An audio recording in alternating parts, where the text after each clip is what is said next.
김종현의 스포츠.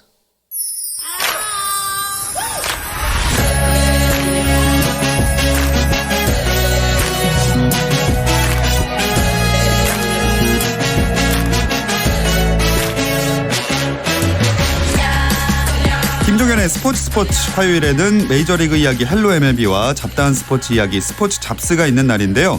여자 월드컵도 있고 20세 이하 월드컵도 끝난 지가 얼마 안 돼서 지난주에 이어서 오늘도 축구 이야기를 준비해봤습니다. 목요일 코너 박찬아와 이건의 랄롱도르를 오늘로 앞당겨서 진행해 드리려고 하는데요.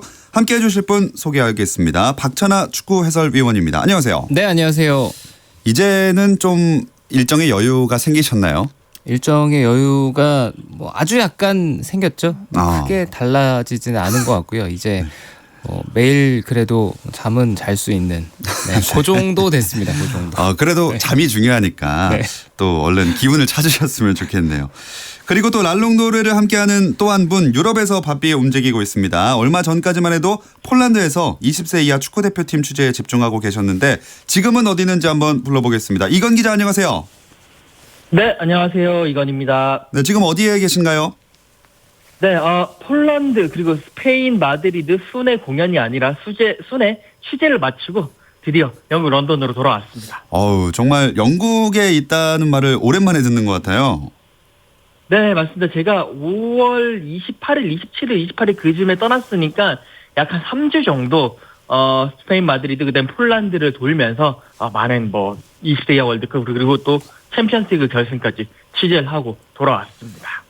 정말 그 사이에 많은 일들도 있었고 또 20세 이하 그 결승전도 있었지만 그 역사적인 현장에서 아마 애국가를 또 크게 부르신다고 했으니까 부르셨을 것 같은데 소감부터 한번 들어볼게요.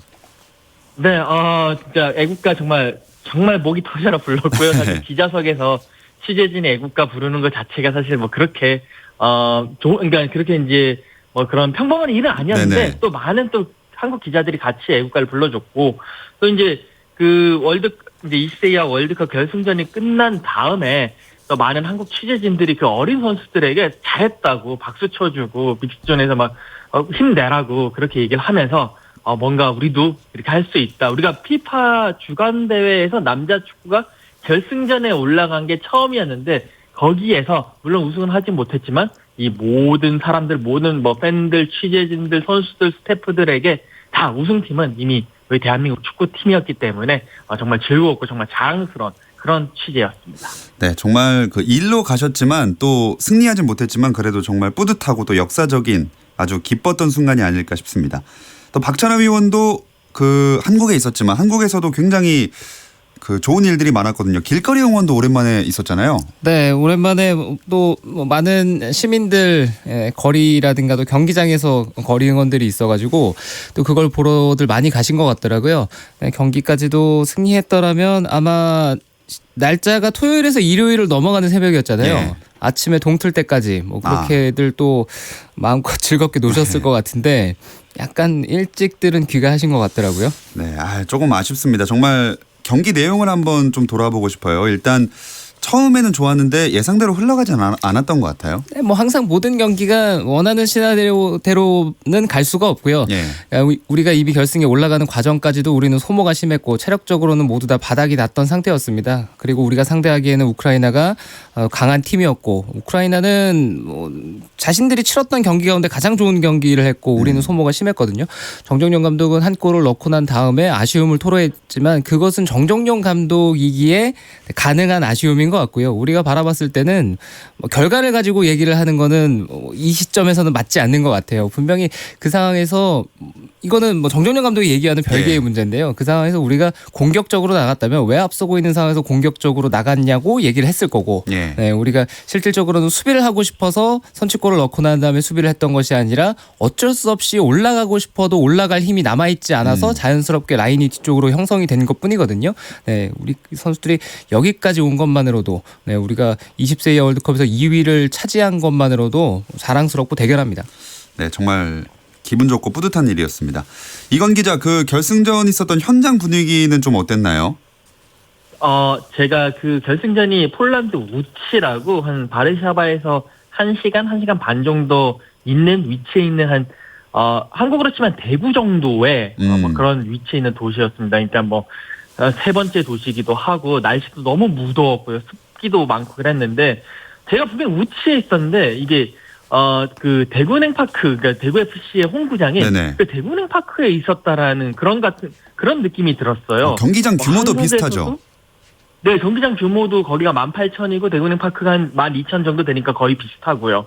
한국에서 기본적으로 많은 분들이 비행기를 타고 정말 날아오셨고 또 프랑스에서 여자 월드컵을 하는데 또 거기에서 응원을 주도하고 있던 붉은 악마 회원들도 막 저기 프랑크푸르트를 거쳐가지고 날아오기도 했고요. 약 한 1,000명에서 2,000명 사이에 한국 팬들이 왔고 뭐 유럽 각지에서도 다 날아왔고요. 이제 그들이 이제 분위기를 주도를 하면서 이 구장 자체가 한국에 있는 구장이 아닌가라는 생각도 했습니다. 물론 이제 우크라이나 같은 경우에는 폴란드 바로 옆 나라라서 많이 오기도 했고 또 폴란드에 일하는 우크라이나 사람들이 많기 때문에 조금 오긴 했지만 다소 좀 조용했고 자기네들이 이기고 있었음에도 불구하고 응원이라든지 여러 분위기는 분명히 한국에 앞섰고 제가 만약에 응원상이 있다면 이 응원상은 한국에게 줬어야 할 정도로 정말 분위기 자체는 한국이었습니다. 네, 그 응원상에 애국가 열심히 부르셨으니까 아마 일조하셨지 않았을까 생각이 듭니다. 그 우리나라 선수들 선전이 현지에서도 큰 화제가 좀 됐나요?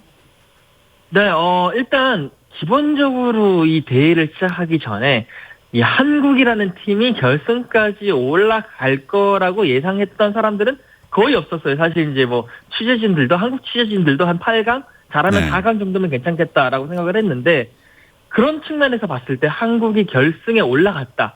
이 자체에 대해서 상당히 놀라워하는 분위기였고 특히 뭐 외신들도 이제 많이 와가지고 뭐 한국에 대해서 서로 이제 한국 취재진들에게 물어보고 뭐 이렇게 한 분위기였습니다. 다만 폴란드 현지는 약간 폴란드가 16강에서 떨어졌기 때문에 계속 관심이 좀 줄어드는 상황이었던 거는 맞고요. 그래도 경기장이 열리는 도시 그리고 경기장 주변에서는 많은 팬들이 오고 만표도 성행하고 그 정도로 상당히 그 부분에서는 좀 관심이 좀 컸다라고 보실 수가 있겠네요. 그리고 또 이강인 선수에 대한 관심이랑 기대도 더 커졌을 것 같아요.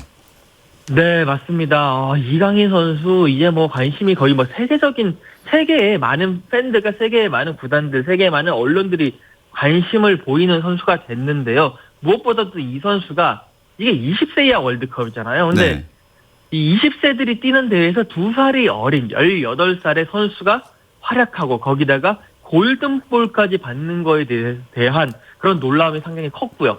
또 발렌시아 쪽, 특히 발렌시아 지역 언론들은 이강인 선수 이렇게 잘하는데 왜 팀에서 그렇게 기회도 안 주고 왜 안 뛰게 하느냐 라면서 이제 다음 시즌에 이강인 선수에게 제대로 된 출전 시간이 보장이 안 되면 뭐 발렌시아가 예전에 이스코라든지 나비드 실바라든지 이런 선수들을 좀 싼 값에 팔았거든요. 네. 그런 실수를 되풀이할 수도 있다. 그렇기 때문에 많이 뛰게 하고 많이 성장시키게 해라. 라고 열심히 압박을 보내고 있습니다. 동시에 다른 구단들은 이강인 선수 안 쓸 거면 우리한테 데리고 우리가 쓰겠다. 우리한테 팔라. 막 그러면서 많은 러브콜도 보내고 있는 상황입니다. 네. 여론이나 언론은 이렇게 이강인 선수를 기용하라 이런 얘기가 많지만 자 박찬하 의원 사실 발렌시아에서 바로 주전으로 뛰기는 조금 힘들어 보여요. 뭐 현실적으로는 상황은 그렇습니다. 발렌시아가 다음 시즌에도 다가올 시즌이죠. 우에파 챔피언스리그에 나가는 팀이고 스페인 프리메라리가에서는 상위권에 있는 팀이거든요. 아마 팀에 남게 된다면 지난 시즌보다는 출전 시간이 약간 늘어날 가능성이 있지만 지금 상황으로 봤을 때는 주전까지 올라서기는 좀 쉽지 않은 상황처럼 보이죠. 팀을 어쨌든 뭐 임대를 가든 옮겨야 되는 거 아닌가요? 그런 의견도 저는 틀리다고는 생각하지 않는데요. 네. 그런데 팀을 옮기는 것만이 꼭 능사일까? 이런 생각을 해볼 필요는 있습니다. 지금 상황으로 봤을 때는 많은 팀들의 구애가 있고 또 그런 팀들이 데려가면 출전 시간을 보장해준다. 이렇게 뭐 러브콜을 보내고 있지만 막상 팀을 옮겼을 때 거기 가서도 경쟁이 있을 거는 마찬가지일 거고요. 네. 그리고 만에 하나 스페인이 아니라 다른 대륙으로 옮기는 선택을 하게 된다면 이강인 선수가 어린 시절부터 계속 익숙한 스페인 그리고 발렌시아라는 팀에서 한 팀에서 계속 쭉 성장을 해왔거든요. 그래서 뭐 대륙을 옮기고 또 리그를 옮기는 게 이강인 선수의 성장에 반드시 긍정의 결과만 이어질까 여기에 있어서는 저는 그것도 좀 신중히 고려를 해봐야 될 문제 같습니다. 참 무엇보다 본인이 가장 좋은 선택을 잘하고 또 열심히 하고 열정 넘치는 선수니까 저희는 이제 응원을 하는 느낌으로다가 지켜보면 될 것 같습니다. 또 이강인 선수 얘기만 저희가 많이 해서 한번 이강인 선수 말고 두 분 모두 시선을 좀 끌었던 관심을 모았던 선수는 누가 있었는지 묻고 싶거든요. 일단 이건 기자 먼저 들어볼게요.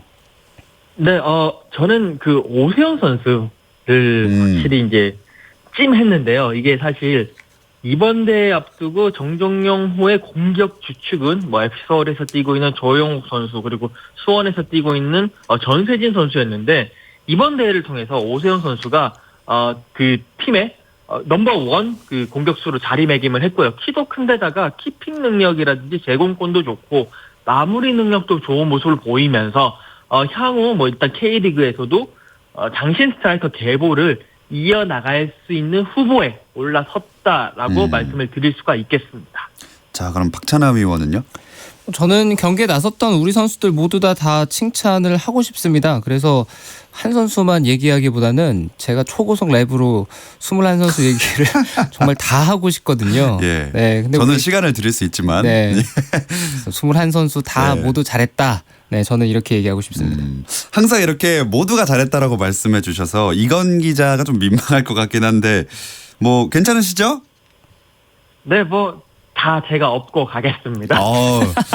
대인배십니다. 멋지십니다. 자, 그럼 이건 기자, 폴란드에서는 여자 월드컵도 한창인데 우리 대표팀이 사실 16강에 탈락하면서 폴란드로 날아갈 일은 없겠네요, 이제. 네네네. 폴란드가 아니라 프랑스에서 지금 여자 월드컵이 한창인데, 네, 어제 이제 그 우리나라가 프랑스 이제 랑스에서 노르웨이와 A조 조별리그 마지막 경기를 했는데 1대1로 졌습니다. 그래서 한국 팀은 3패를 기록을 하면서 결국 A조 최하위로 떨어지면서 16강에 올라가지 못했는데 뭐 말씀하신 대로 만약에 저희가 이제 여자 대표팀이 16강에 가려고 했었으면 뭐 저도 프랑스까지 넘어가서 또 취재를 했는데 그거는 뭐 아쉽게 할 수가 없고 한국이 3경기에서 8실점 1득점이라는 아쉬운 결과를 내면서 좀 이제 선수들도 상당히 좀 아쉬워했고 많이 눈물도 흘리기도 했고요. 이제 다시 여자 축구가 다시 한번 재정비해야 되는 그런 상황에 직면한 것 같습니다. 네, 프랑스에서 열리는 여자 월드컵 아쉽게도 16강행에는 실패했는데 사실 박찬하 위원 정말 기대를 좀 했던 것도 사실이거든요. 황금 세대라고 불리기도 했기 때문에 근데 조편성이 너무 힘들었다 이렇게 볼 수도 있을 것 같아요. 강한 팀들과 같은 조에 속해 있던 것은 우리로서는 불운한 일이긴 하죠. 하지만 돌아봤을 때는 지난 월드컵보다는 우리가 좋은 팀이었느냐라고 생각을 해봤을 때는 물음표가 붙고요. 우리가 지난 월드컵은 8889 세대 정말 한국 여자 축구에 있어서 황금 세대가 함께했던 월드컵이고 이번 월드컵은 그 8889 세대 더하기 20세 이하 2010년 20세 이하 월드컵에서 3위 차지했던 선수들 그리고 2010년 17세 이하 여자 월드컵에서 우승을 차지했던 선수들이 섞여 있어서 정말 좋은 것처럼 보였습니다만 우리는 4년 전보다 전력이 아주 높아지는 않았거든요. 네, 그 사이에 4년이라는 시간 동안 다른 국가들의 발전 속도가 훨씬 더 빠르고 강했어요. 네, 그것을 우리가 신경을 써야 되고, 네, 우리로서는 앞으로 이제 여자 축구를 어떻게 정비를 해 나가야 될지 신경을 써야 될 부분이긴 합니다. 사실 또 가장 베스트 전력으로 임하지도 못했던 것 같아요. 우리가 일부 수비진의 부상이라든가 특히 골키퍼 포지션에 네네. 걱정이 많았었고요.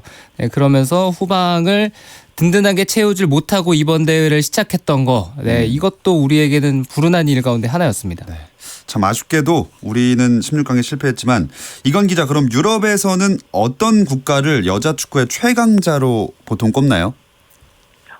일단은 이번 대회를 한정했었을 때 이제 많은 전문가들도 그렇고 언론들 팬들이 일단 프랑스가 최고 강자 자리 이제 우승을 할 수 있는 가능성이 가장 높다라고 예상을 하고 있어요. 사실 프랑스 경우에는 지금 이제 여자 축구도 뭐 각 리그도 있지만 뭐 챔피언스 리그처럼 유럽 여자 챔피언스 리그를 하는데 거기에서 항상 우승을 도맡아 하는 팀이 올림피크 리옹입니다. 그게 프랑스에 있는 팀인데 지금 프랑스 대표팀의 선수들 대부분이 많은 선수들이 올림피크 리옹 아니면 뭐 파리 생제르맹 이 두 팀에서 뛰고 있고요. 그들이 이제 주축을 이루고 있기 때문에 특히나 홈에서 펼쳐지고 있기 때문에 우승에 가장 근접하지 않느냐라는 이야기를 하고 있고 그 뒤를 이제 독일도 이제 볼프스부르크라는 그 여자 팀이 있는데 거기가 이제 뭐 준우승이나 4강까지 항상 가는 팀이기 때문에 그 팀을 주축으로 좋은 모습 보이고 있고 미국은 원래부터 여자 축구의 강팀이었고 이 두 팀이 프랑스의 우승을 저지할 것 같다.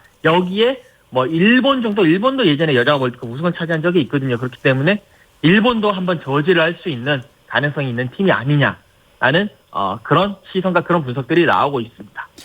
네, 이렇게 20세 이하 월드컵 결산과 여자 월드컵 이야기를 나눠봤고요. 비시즌 돌입한 유럽 축구 소식 알아보겠습니다. 잠시 쉬었다 올게요.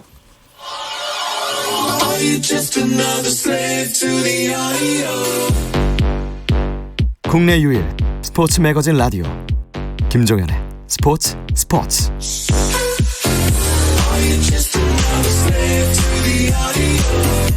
라디오의 발롱도르 랄롱도르 듣고 계십니다. 유럽 현지 소식 전해주는 이건 축구 전문 기자 박찬아 축구 해설위원과 함께하고 있습니다. 이제 유럽 축구계를 돌아볼 시간입니다. 이건 기자, 비시즌 돌입하면 구단과 선수들은 어떤 일정을 보내게 되나요?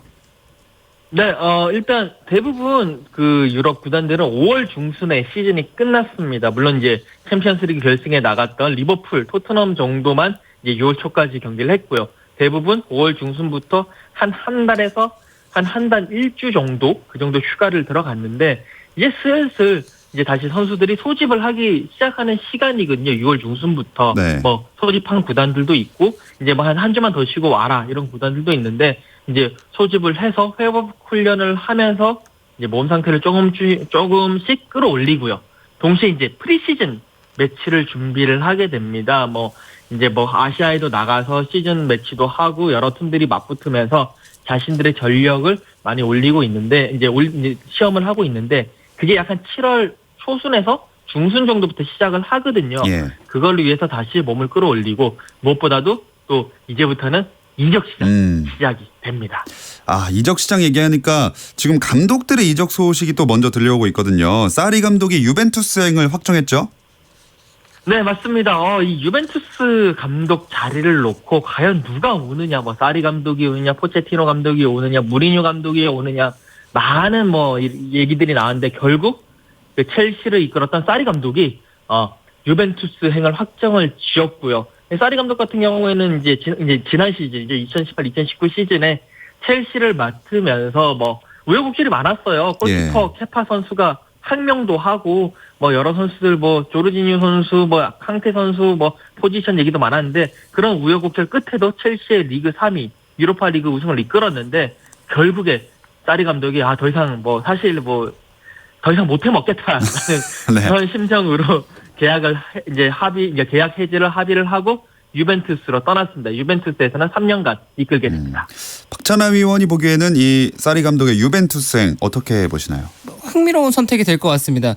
이 유벤투스가 최근에 보여줬던 모습 자체는 능동적인 축구보다는 수동적인 축구에 가까웠었는데 네. 그러면서도 리그에서는 계속 우승을 차지했거든요. 사리 감독이 이탈리아에서 이미 나폴리를 이끌고 좋은 모습을 보여줬다는 점에서는 유벤투스는 흥미로운 모습이 될 것 같고 이제 문제는 첼시가 되겠죠. 네, 첼시는 네. 감독들이 어떤 식으로는 버티지 못하는 자리라는 인식이 이제 뭐 더 확실해졌거든요. 네, 그래서 첼시를 과연 누가 이끌게 될지 그거를 지켜봐야 될 것 같습니다. 1년에 그 한 명 이상은 갈린 걸로 알고 있는데 첼시가 자기가 제 발로 걸어 나가거나 아니면은 뭐 선수들이 감독을 내쫓거나 뭐 이런 상황들이 반복이 되고 있으니까요. 네. 과연 독이 든 성배를 또 누가 들게 될지 이것도 흥미롭죠. 그렇습니다. 또 토트넘의 포체티노 감독 거취는 어떻게 될지 궁금한데 이건 기자 어떤 예상들이 좀 나오고 있나요?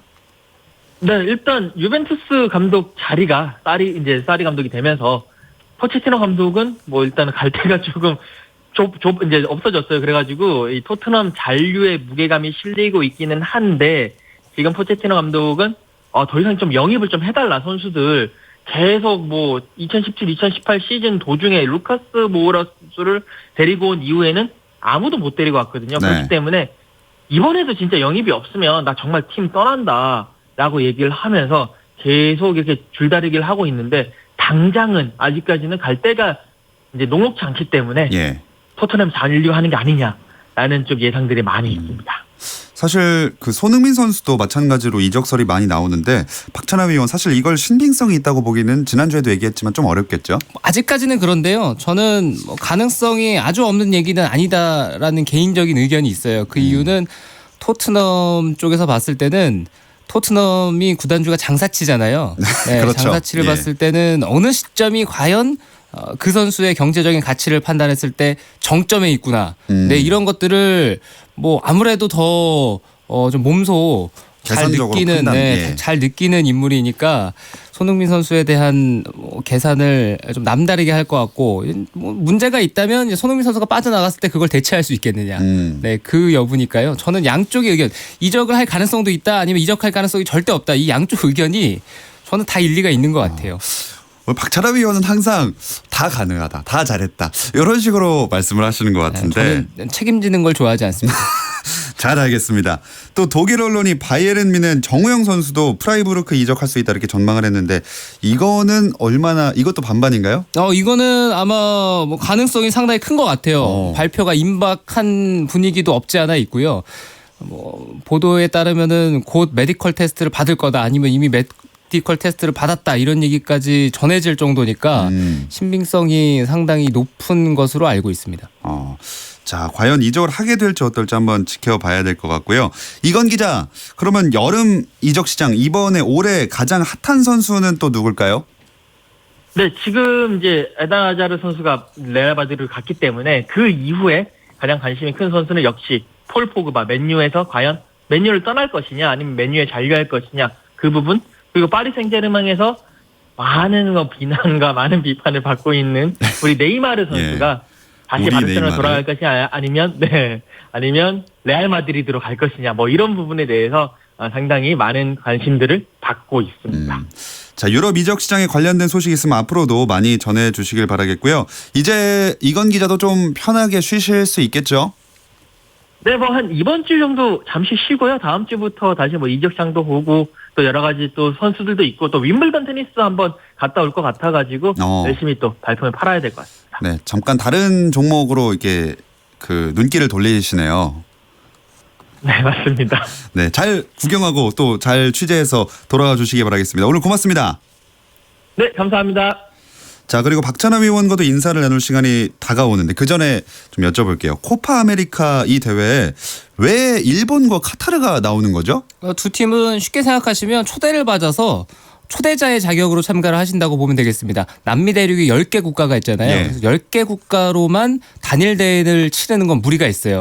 그래서 3개조로 뭐 4팀씩 나누더라도 12팀은 돼야 됩니다. 아하. 그래서 2팀이 필요하거든요. 그래서 과거에도 코파 아메리카는 이렇게 초청팀들이 있었고 일본은 1999년에 이어서 두 번째로 참가를 했고요. 주로 북중미 팀들이 초청을 받았는데 이번에는 아시아의 2팀이 참가하고 있습니다. 그리고 또 아르헨티나 유니폼을 입고 항상 작아지는 메시가 이번에도 좀 부진한 모습을 보였다는 소식도 있네요. 제가 거듭 말씀드립니다만 아르헨티나는 좋은 팀이 아니에요. 좋은 팀이 아니고 리오넬 메시가 첫 경기 콜롬비아한테 패했잖아요. 아르헨티나가. 네네. 그러면서 대회를 시작했는데 이 경기에서 리오넬 메시는 못하지 않았습니다. 아하. 네, 못하지 않았는데 네, 뭐 나머지 선수들이 그냥 점점점 이걸로 점점점. 마무리하겠습니다. 네, 메시도 이 미디어 앞에서 참 해명하느라 고생했다는 소식도 들리는데 일단 이제 시작이니까 좀 팬들 입장에서는 더 두고 봐야 될 것 같습니다. 자, 박찬하와 이건의 랄롱도르 여기서 마무리하겠습니다. 박찬하 축구 해설위원 고맙습니다. 감사합니다.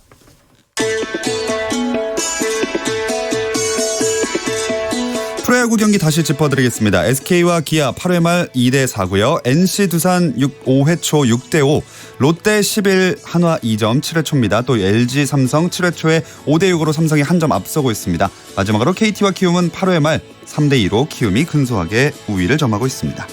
오늘은 여기까지입니다. 내일도 8시 30분에 돌아올게요. 김종현의 스포츠.